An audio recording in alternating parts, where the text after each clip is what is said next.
Hi everyone, myself Ankit Saraswat welcome you in the physics coach.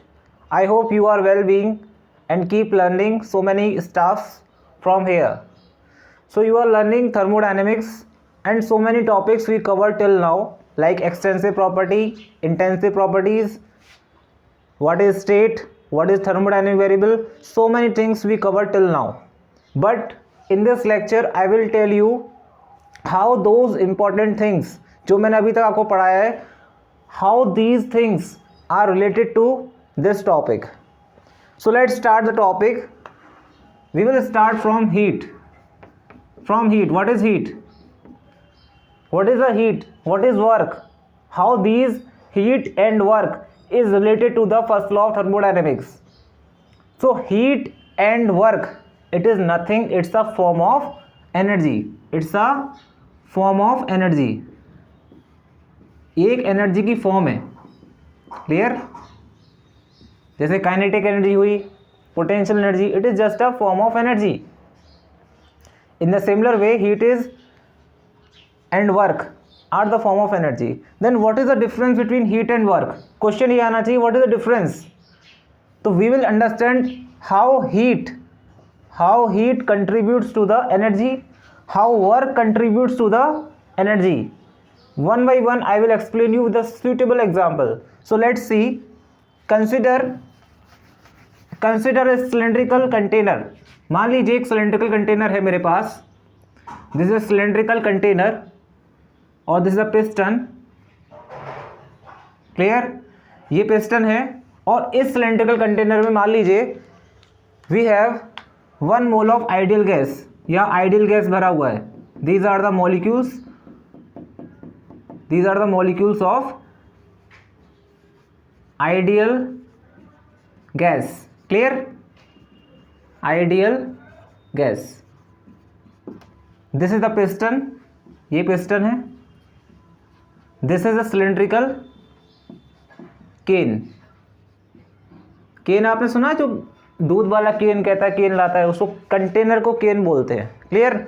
So in this you will feel that I will tell you how heat contributes to energy in a system. Heat भी एक form of energy है, लेकिन ये कैसे contribute करती है energy को किसी अदर सिस्टम में.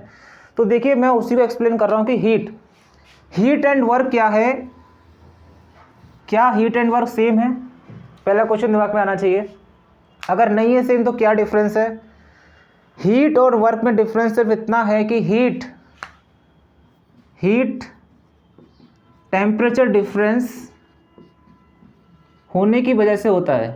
Because of temperature difference heat transfer takes place. Clear? Work is just a form of energy and this energy is transfer to a system by some displacement. कुछ ना कुछ displacement आपको करना पड़ेगा, तब आपका जो हीट है, ये जो वर्क है, इसकी energy due to work this energy is transferred to a system.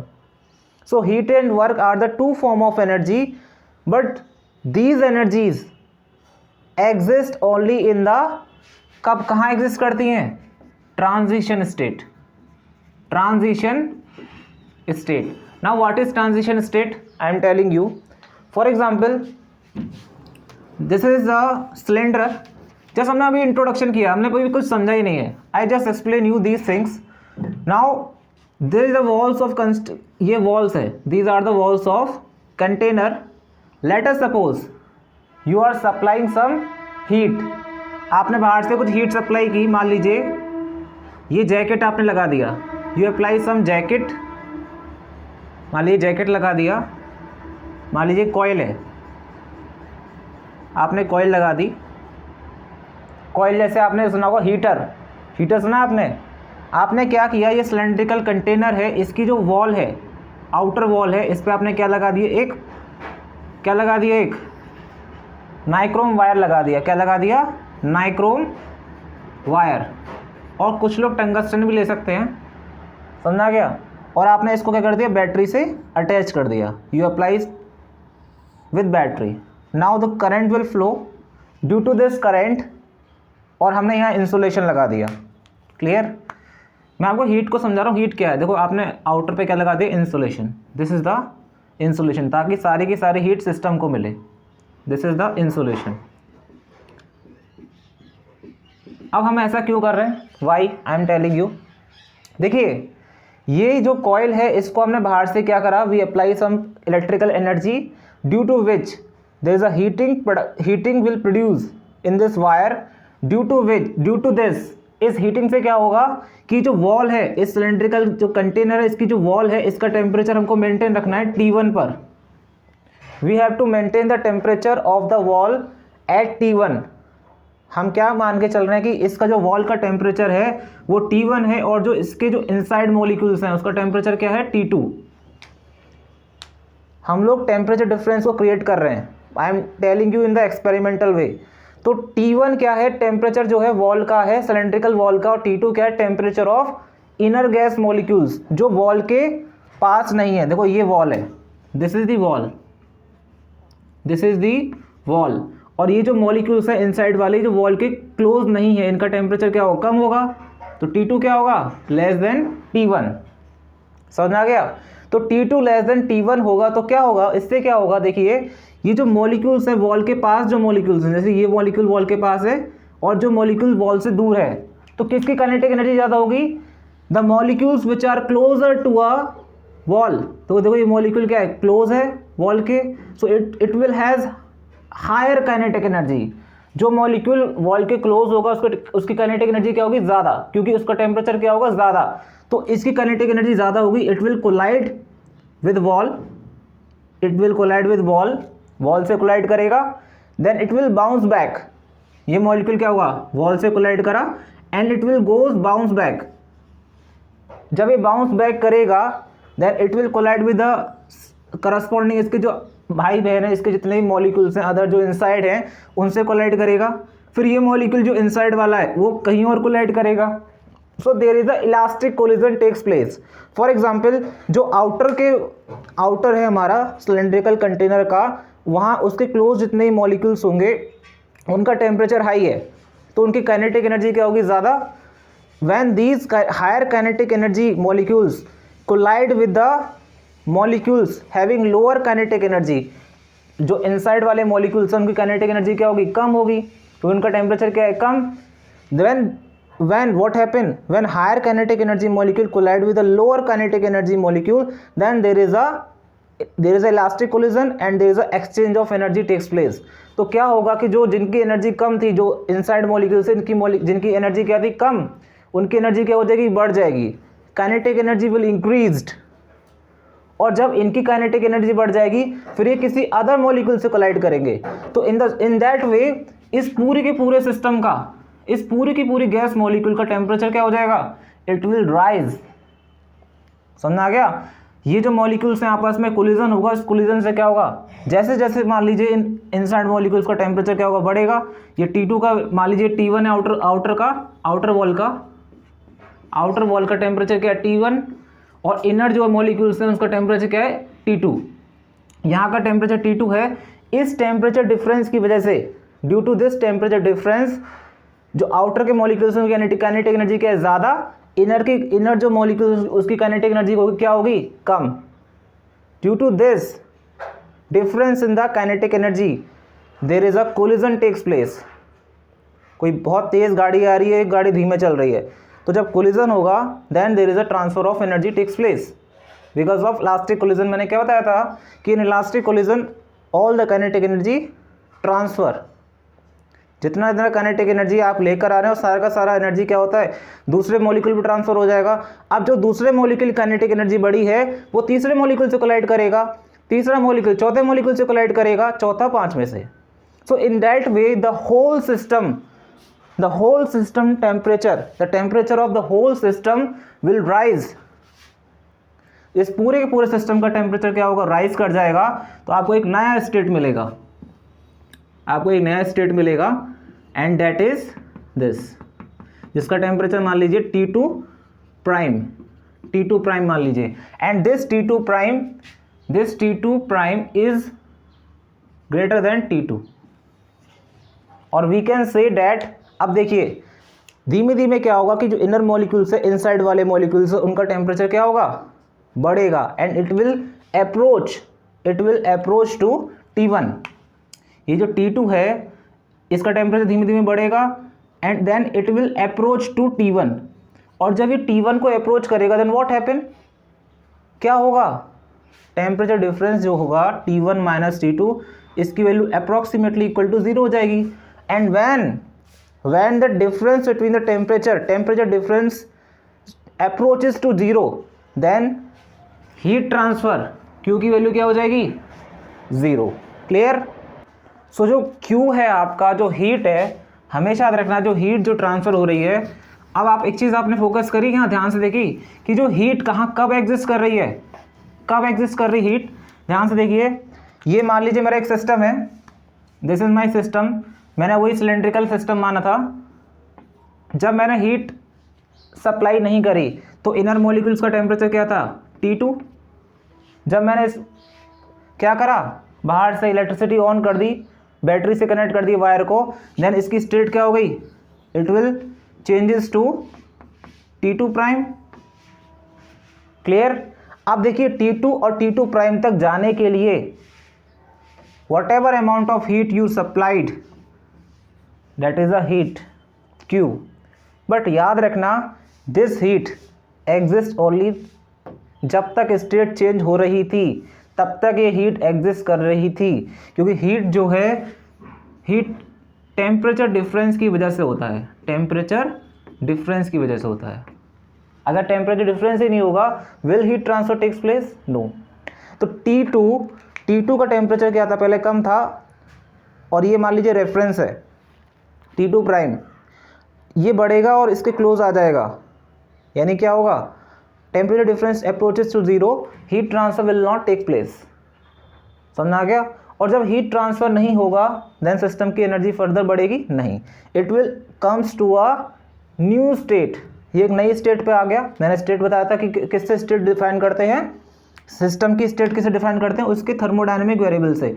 T2 prime एक थर्मोडायनेमिक वेरिएबल है, इसका कुछ ना कुछ प्रेशर होगा, सो एक नई स्टेट मिल गई इसको, ये एक नई स्टेट मिल गई। तो जो स्टेट के बीच में जो भी हुआ है, स्टेट के बीच में जो भी बातें हुई हैं, जो भी हीट का ट्रांसफर, जो भी एक्सचेंज ऑफ एनर्जी हुआ है, वो क्या है, हीट। लेकिन जैसे ही स्टेट चेंज हो गई, मान लीजिए स्टेट पहली ये थी, बाद में स्टेट ही हो गई, तो इसकी एनर्जी मान लीजिए इनिशियली जब आपने हीट नहीं दिया, when there is no heat transfer takes place, तो इसकी एनर्जी E1 थी, मान लीजिए E1, और वी कैन से डेट, हम मान लेते हैं सिस्टम रेस्ट पर है तो इसकी E1 क्या होगा, U1 के इक्वल, इंटरनल एनर्जी के इक्वल होगा। लेकिन मान लीजिए ये आपने when you are applying some heat, उसके बाद क्या होगा, it will reaches to a new state, और जैसे ही न्यू स्टेट में होगा तो इसकी इंटरनल एनर्जी क्या हो जाएगी, U2, बिकॉज इंटरनल एनर्जी क्या, it is a function of temperature. Kinetic energy का सम और वाइब्रेशन एनर्जी, रोटेशनल एनर्जी, इन सब का सम होता है internal energy. Clear. Now see, ये U1 जब आपने हीट दे दी, उस हीट से क्या हुआ, इसकी स्टेट चेंज हुई। स्टेट चेंज होने का बीच में जो भी है, देखिए U1 एक स्टेट है और U2 एक नया स्टेट है। इसके बीच में इस स्टेट को चेंज कराने में जो भी आपने वर्क किया, वर्क नहीं, जो भी आपने heat the, that is a heat transfer, heat Q। लेकिन जैसे ही स्टेट चेंज हो गई तो आप ये नहीं कहेंगे कि इस सिस्टम की हीट इतनी है, इस सिस्टम की इनिशियली हीट इतनी थी, यू विल नॉट से। अब आप ये बोलोगे कि पहले इसकी एनर्जी U1 थी, अब इसकी एनर्जी U2 हो गई। जैसे ही एनर्जी सिस्टम के अंदर पहुंच गई, उसको आप हीट नहीं बोलोगे, उसको क्या बोलेंगे, एनर्जी। क्या बोलोगे, एनर्जी। एक सिस्टम है, इसका टेम्परेचर T1 है, आपने हीट दिया, यू अप्लाई, इसको हॉट बॉडी के कांटेक्ट में लेके आए आप, हॉट बॉडी के कांटेक्ट में, जिससे इसका टेम्परेचर राइज होके कहाँ पहुंच गया, T2। तो इस स्टेट, इनिशियल स्टेट और फाइनल स्टेट के बीच में जो भी कुछ हुआ है, इसकी स्टेट को चेंज कराने में जो भी हीट ट्रांसफर हुआ, जो भी हीट दिया, दैट इज हीट Q। यानी Q क्या है, ट्रांजिशन फॉर्म में रहता है। Q क्या है, मैंने आपको बताया था, it is a energy which exist, Q is the energy which exist in transition form. Transition form means जब एक स्टेट ट्रांजिस्ट होती है नया स्टेट में, तो उसी के दौरान, उसी के मिड में, T1 और T2 के मिड में, फॉर इनिशियल स्टेट और फाइनल स्टेट के बीच में ही ये एग्जिस्ट करती है।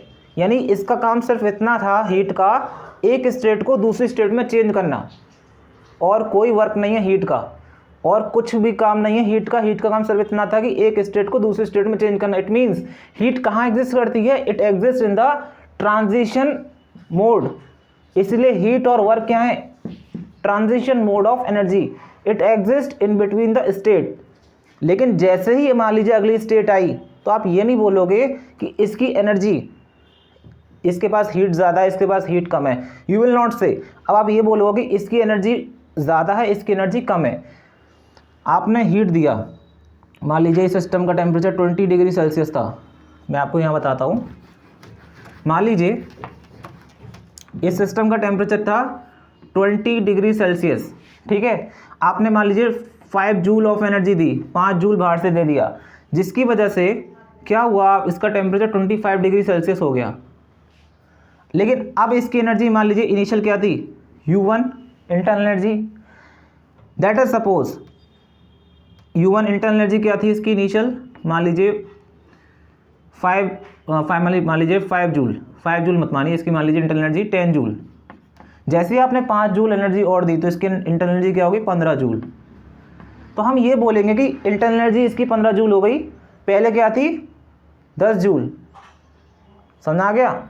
और किसकी वजह से इसकी 15 जूल हुई, बाय सप्लाइंग दिस, इस एनर्जी को आपने सप्लाई किया इन बिटवीन दिस स्टेट, इस स्टेट के बीच में आपने इस एनर्जी को सप्लाई किया।